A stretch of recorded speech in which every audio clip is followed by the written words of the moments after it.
apresentará o artigo A Taxonomia de Bloom numa sequência didática no programa Escola de Hackers, Milene Giareta, da Universidade de Passo Fundo. Olá, então meu nome é Milene, assim como a professora Maria Augusta falou, e eu vou apresentar um trabalho que foi construído junto com a Fernanda Batistella e a Caroline Furini, junto ao programa de pós-graduação em educação. A gente construiu um trabalho pautado em programação de computadores dentro da taxonomia de Bloom. E foi possível observar que tem uma relação complementar já estabelecida entre os termos educação e tecnologia. Tecnologia, porque está muito em alta na atualidade, e vem se encaixando dentro do campo educacional. E aí a gente percebe que a inserção do ensino de programação nos níveis da educação básica, articulado nas diversas áreas do conhecimento de forma interdisciplinar, tem se mostrado um campo bem importante, porque não basta só introduzir a programação para o ensino de matemática, por exemplo. A programação ela pode ser articulada interdisciplinarmente para uma busca e de um conhecimento mais avançado dos educandos envolvidos.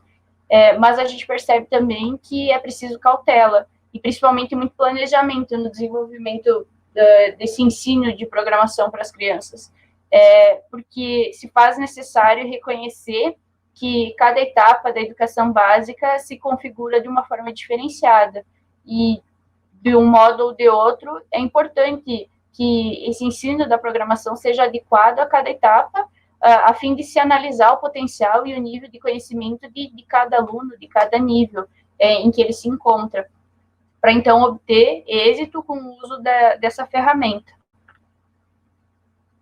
Essa ferramenta deve ser utilizada como um instrumento que estimule a reflexão crítica, o raciocínio lógico, a desenvoltura na resolução de problemas simples e complexos, a interpretação do problema, o trabalho coletivo e a curiosidade.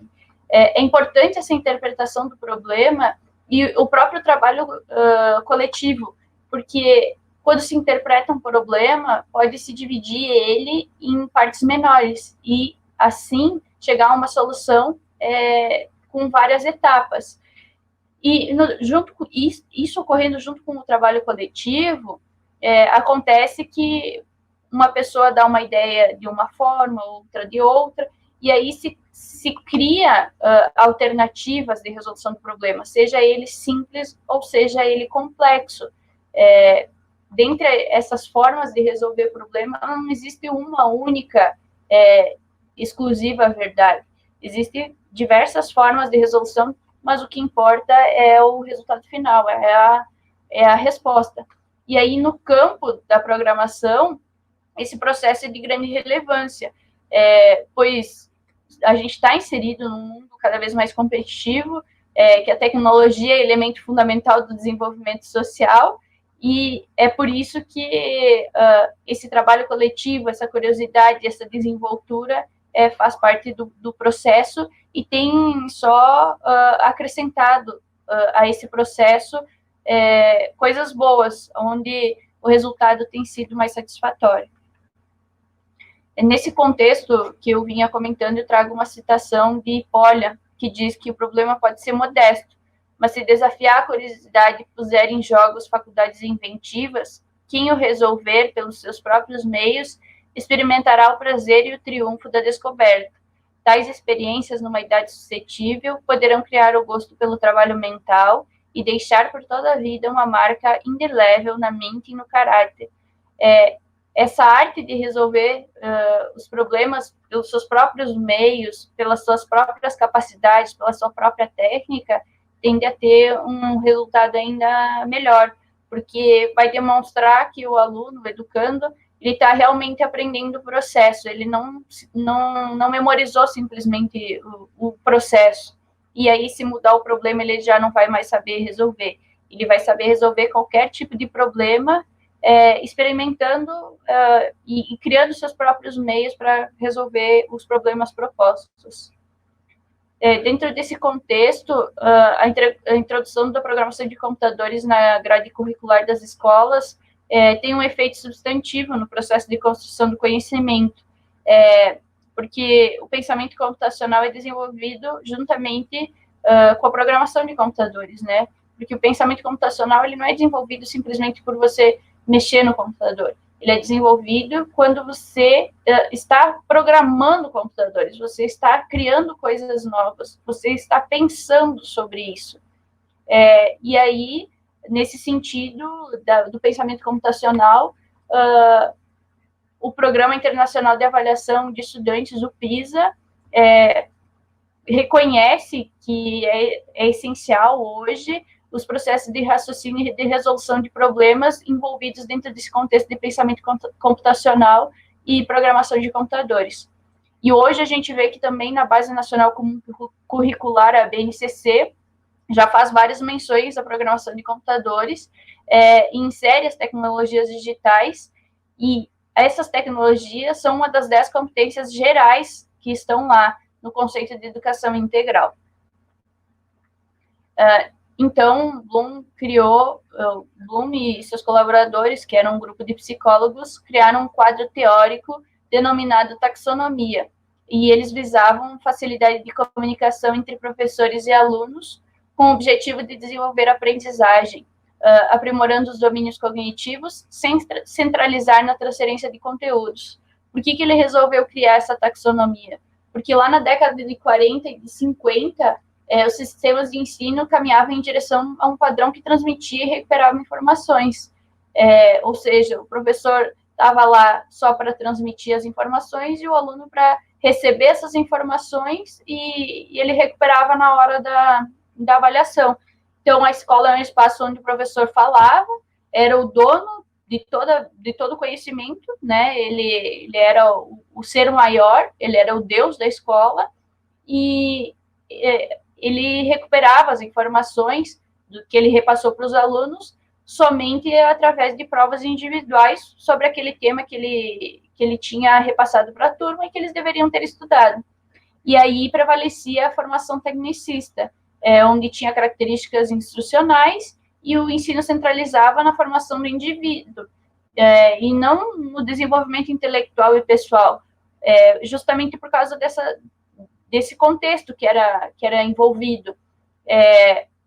Bastava ter uma nota boa na prova que a formação do indivíduo estava sendo ok, mas, na verdade, o desenvolvimento intelectual e pessoal dele não estava sendo levado em consideração, porque o indivíduo podia muito bem só memorizar e decorar aqueles conteúdos e tirar uma nota boa na prova, e aí no dia seguinte ele não ia lembrar nada, ou seja, ele não estava se desenvolvendo intelectualmente e pessoalmente, ele estava só se formando um serzinho ali que decorava conteúdos e informações.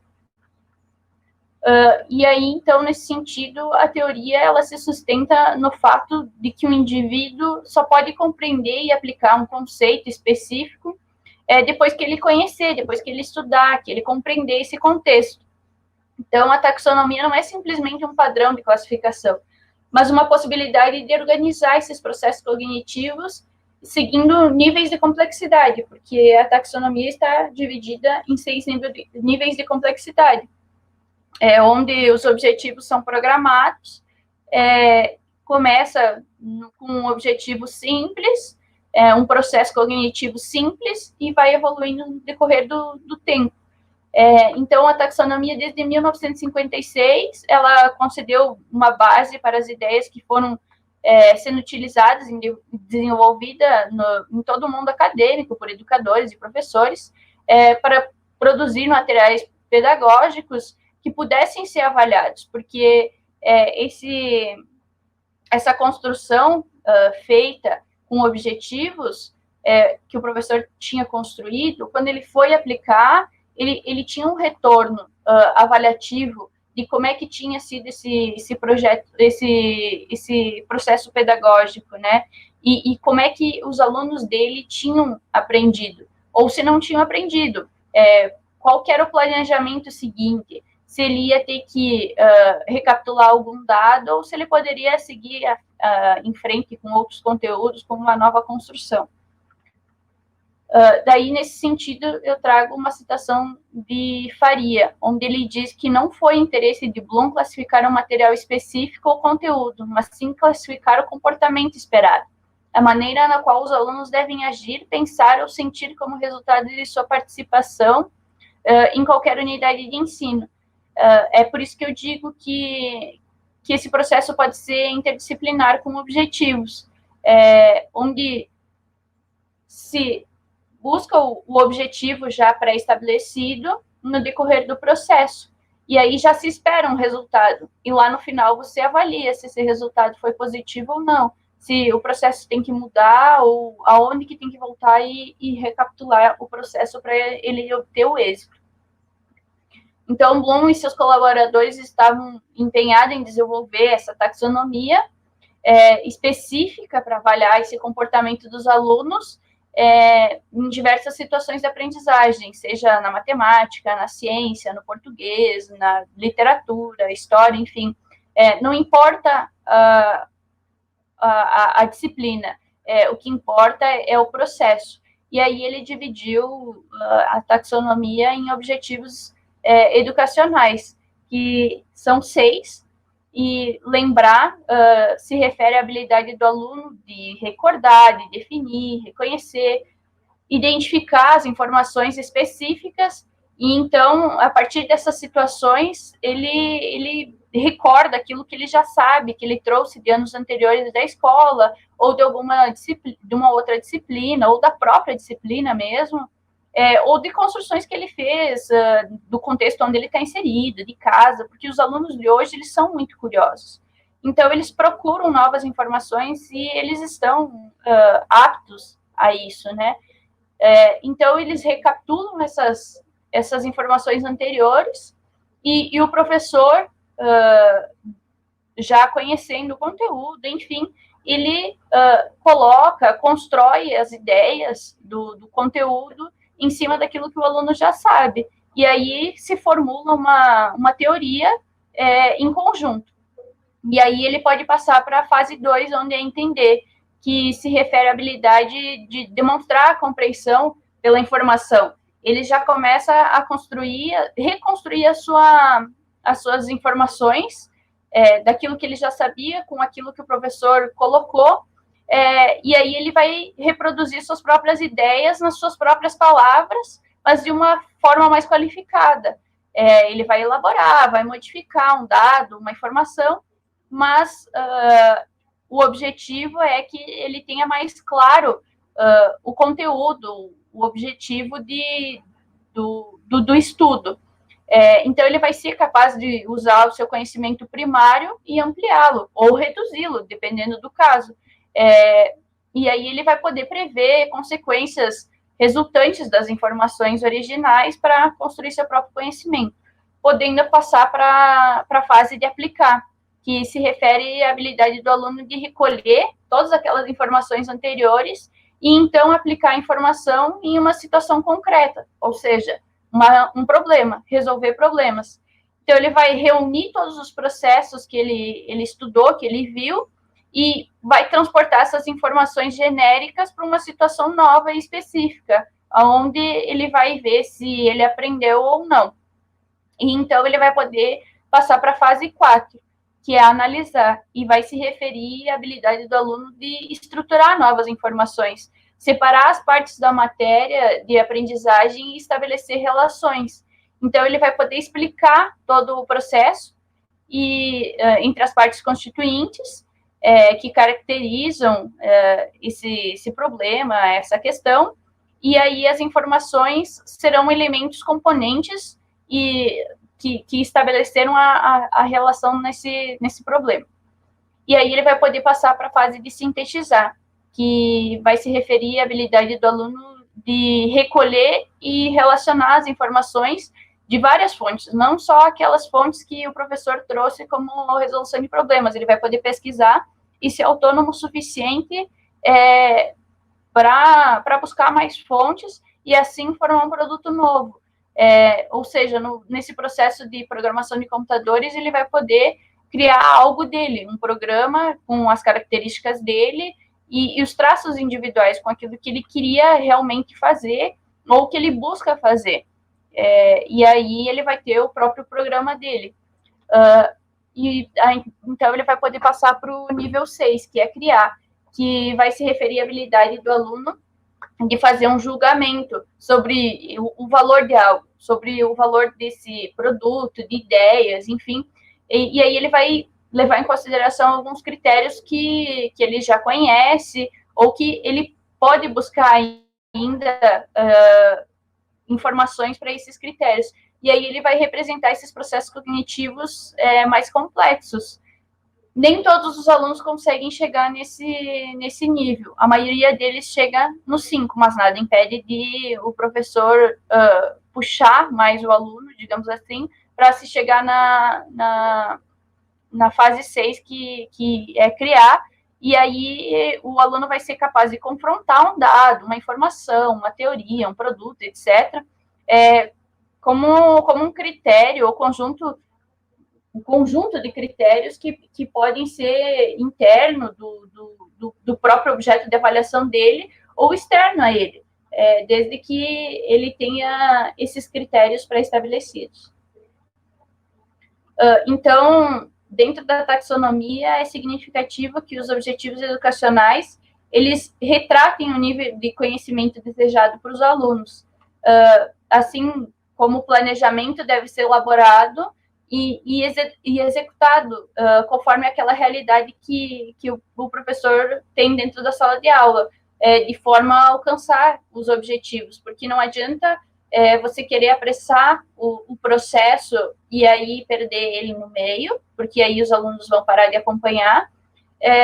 Então, é melhor fazer o processo lento e trazer os alunos consigo dentro daqueles objetivos pré-estabelecidos para um resultado satisfatório. Com a taxonomia de Bloom, a gente criou uma sequência didática envolvendo programação de computadores, porque ser capaz de escrever programa de computadores tem implicações diretas sobre o desenvolvimento do raciocínio lógico, porque programando, os alunos aprendem diversas estratégias para resolver um único problema, porque a gente vê que na programação não existe uma única forma de resolver um problema, existem diversas formas de resolver um mesmo problema, mas o que realmente importa é o resultado final. Não importa como se chegou naquele resultado final, desde que ele seja correto. E para programar computadores dentro dessa sequência didática que estava pautada na taxonomia de Bloom, a gente utilizou o Scratch, que é um programa de software livre e que foi inspirado nas linguagens Logo e Squeak. Mas ele é bem mais simples e fácil de utilizar por ser intuitivo. Você não fica escrevendo códigos complicados e complexos para programar.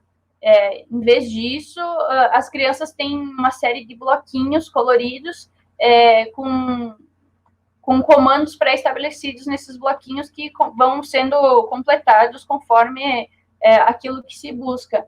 E por ser coloridos, também são uma alternativa fácil para essa construção. E os bloquinhos, eles vão se encaixando um no outro, como Lego. Então, tem essa questão de relacionar o Lego com a programação, como uma parte importante dessa construção.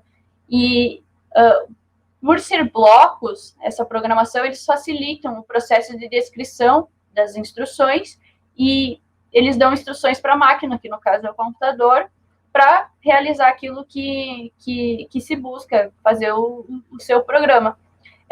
E aí, os blocos, eles diminuem a quantidade de erros que podem ocorrer durante o processo de construção de um programa. E isso é importante, porque o aluno pode revisitar o seu programa, enfim, e aprender ainda mais, ver o seu erro como parte importante do processo, e não simplesmente pegar o seu erro como punitivo, como uma prova, por exemplo, que o erro vai acarretar numa nota menor do que a máxima. Então, é importante, nesse processo, levar em consideração o erro como um processo construtivo de conhecimento.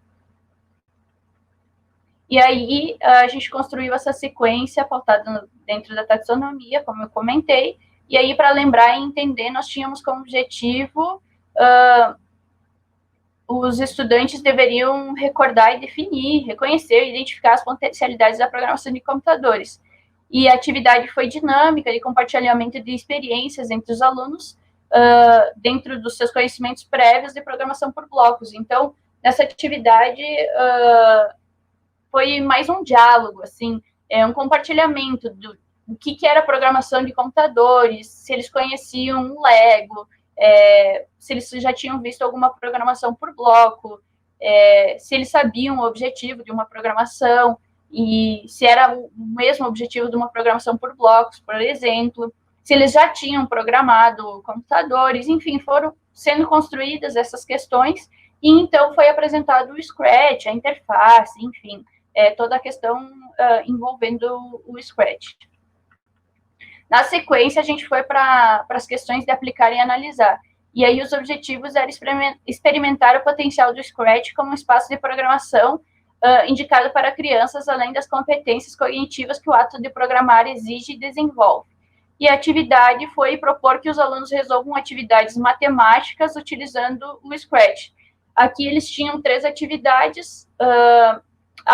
Eles tinham que realizar movimentos no sentido horário, anti-horário, com o sprite dele, seja um gatinho, enfim, algo que eles tivessem criado, e eles podiam utilizar os ângulos também para girar o seu sprite e assim criar figuras geométricas, seja o círculo, quadrado, triângulo, enfim. E aí, depois, atividade número 2, eles tinham que utilizar operações básicas existentes na matemática, bem como números antecessores e sucessores. Ou seja, tu digitava um número lá no programa, por exemplo, 10, e aí ele tinha que pegar o número antecessor e o sucessor e fazer uma soma, ou uma divisão, enfim. Eles que estabeleciam qual que era a operação básica que eles tinham que fazer. A número 3, que eles fizeram, eles tinham que criar um cenário que fosse possível digitar um valor até 100 mil, e o personagem deles tinha que reagir de diferentes formas. Por exemplo, se fosse um número menor que 5 digitado, o sprite deles falaria miau, por exemplo. Se fosse um número maior que 10 digitado, falaria matemática. Nesse sentido que o programa teria que interagir.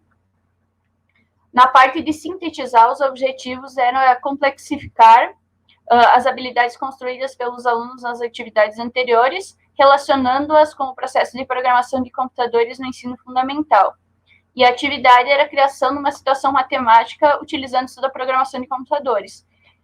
Então, aqui foi proposto que eles criassem algo deles, com os conhecimentos matemáticos que eles tinham, mas eles tinham que ter um objetivo de projeto, definir se eles iam fazer um cartão, uma história, um jogo.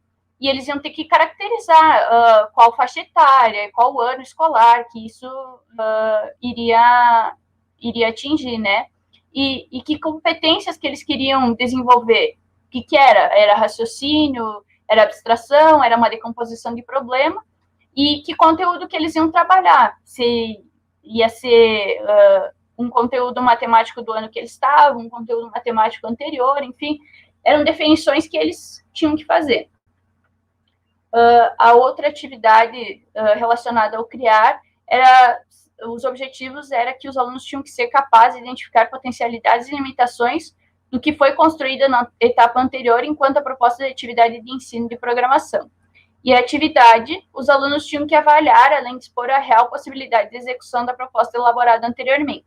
E para ajudar os alunos nessa fase, a gente utilizou o Dr. Scratch, que é uma ferramenta gratuita, também de código aberto, que analisa automaticamente os projetos que foram feitos dentro do Scratch, e esse dispositivo ele vai permitir que se descubra um bom programador, ou ainda vai ajudar esse cara a atualizar suas habilidades de codificação.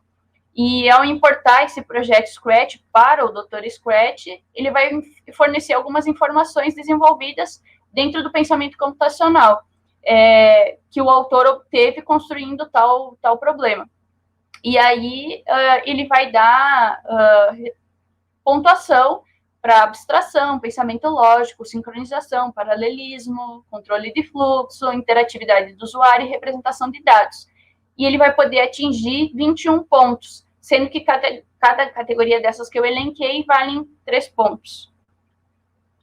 Então, após a elaboração desse programa, foi possível destacar que a programação de computadores é cada vez mais útil no ambiente educacional, porque pode ser manuseada como instrumento de aprendizagem para qualquer conteúdo.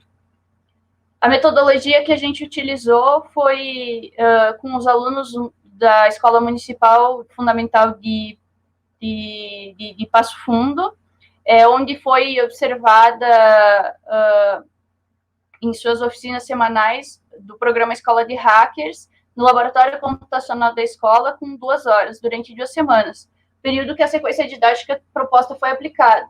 Por que se escolheu essa proximidade? Porque o programa Escola de Hackers ele é inovador na área de programação de computadores e é um espaço promovido pela Secretaria Municipal de Educação do município de Passo Fundo, e aí o principal objetivo desse programa é justamente oportunizar um espaço para o desenvolvimento de competências na área da programação de computadores e do próprio raciocínio lógico.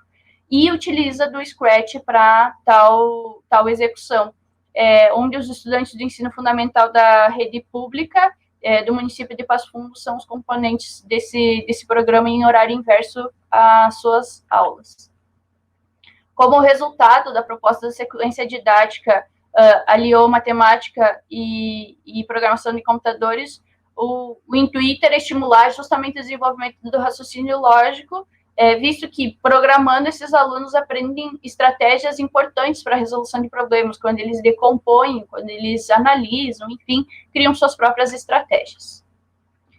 Diante disso, eu trago uma citação de Dante, que diz que devemos propor aos estudantes várias estratégias de resolução de problemas, mostrando-lhes que não existe uma única estratégia ideal e infalível. Cada problema exige uma determinada estratégia. Cada problema é diferente um do outro, e ele tem que ter suas próprias estratégias, seus próprios métodos de resolução, seja decompondo, seja fazendo a sua própria estratégia. 3 minutos. Obrigada. Então, a gente percebeu que os alunos desenvolveram essas habilidades cognitivas que a gente buscava, eles conseguiram resolver problemas, e a todo momento eles dividiram as atividades propostas em pequenas partes e estabeleceram as relações com a programação para chegar a um resultado eficiente. E revisitaram o seu programa quando ocorreram erros, enfim, como forma de aprender, não como punição. Desenvolveram também as habilidades de raciocínio lógico, de trabalho em grupo, da própria programação, e assim eles conseguiram construir uma proposta de atividade relacionada com a matemática, de forma mais complexa que as tarefas propostas anteriormente que eu comentei. Então, quando foi proposto para eles criar,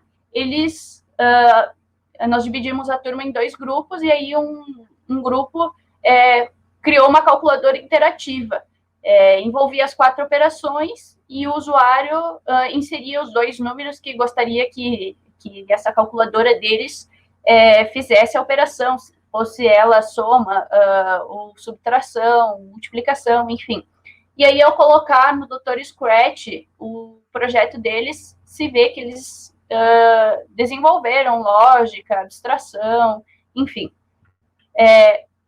O segundo grupo fez um jogo envolvendo medidas e perímetro de um triângulo.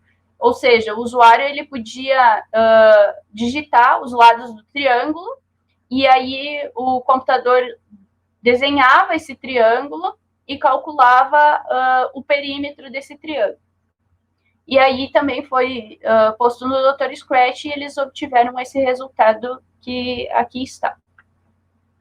Então, a gente pode ver que ampliou a capacidade de resolução de problemas, eles foram criativos, foram curiosos para descobrir algumas questões que para eles não estava bem clara dentro da programação, eles foram críticos, eles foram reflexivos, eles interpretaram, eles exerceram a capacidade de se concentrar e interagir entre as pessoas envolvidas ali no grupo deles para fazer essa construção. E aí, então, a gente destaca que, dentro desses resultados, eles são positivos para os participantes dessa fase que constituiu a taxonomia de Bloom, com destaque para o raciocínio lógico e a capacidade deles de resolver problema. Então, a gente pode afirmar significativamente que eles estão desenvolvendo o pensamento computacional e não simplesmente só utilizando a máquina, computador. Então, era isso, e eu agradeço a atenção de vocês. Obrigada. Nós que agradecemos.